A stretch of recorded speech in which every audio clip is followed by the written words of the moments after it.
Rozprávame sa s Táňou Pauhofovou, ako sme ju špecifikovali v našej uputavke. Jedna z našich najmladších a najlepších herečiek, tak uvidíme, že či sú vlastne ešte mladšie, lebo ona stále vyzerá tak relatívne rovnako mlado. Ideme pokračovať v rozhovore. Je v Národnom divadle nejaká mladšia od teba? V angažmá? V angažmá.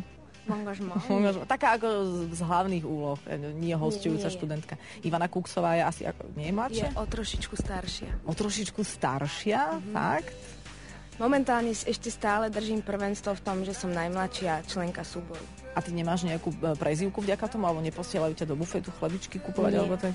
Nie? Nie, oni si tam na mňa tak zvykli, vieš, lebo ja som tam vlastne začala hosťovať, keď som nastúpila na výšku a priebežne som sa tam každý rok tak nejak pohybovala a skúšala niečo a veľa ľudí si ani nevšimlo tú zmenu, kedy som prešla do angažma a tak si tak nejak zvykli a po nič ma neposielali. Aha, lebo ja som si myslela, že to v každom kolektíve tak funguje, že musíš prejsť nejakým iniciačným obradom, takým dlhodobejším. Ja keď som prišla do rádia, tak som tým prešla. Čo ti robili?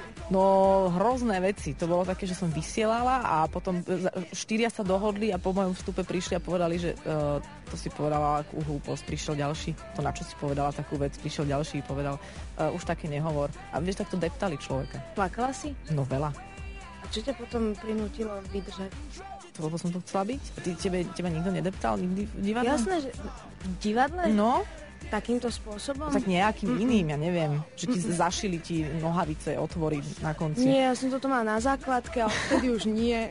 Počkaj, tebe iba na základke robili zle? Kvôli tomu, že si bola škriatok?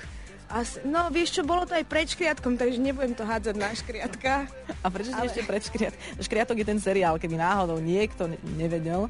To si mala koľko rokov, keď si tam? To som mala 10. A pred škriatkom ti prečo robili zle? Lebo vedeli, že príde škriatok, alebo čo? Som nebola veľmi sympatické dieťa. Ty si to o sebe myslíš? Ty si sama o sebe myslíš, že si nebola sympatické dieťa? Hej.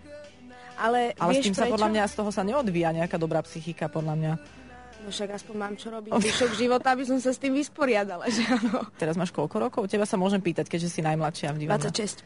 26. Dospela budeš kedy, teda, ak sa môžem opýtať? 30 až si dospela? K tomu si ako dospela ty?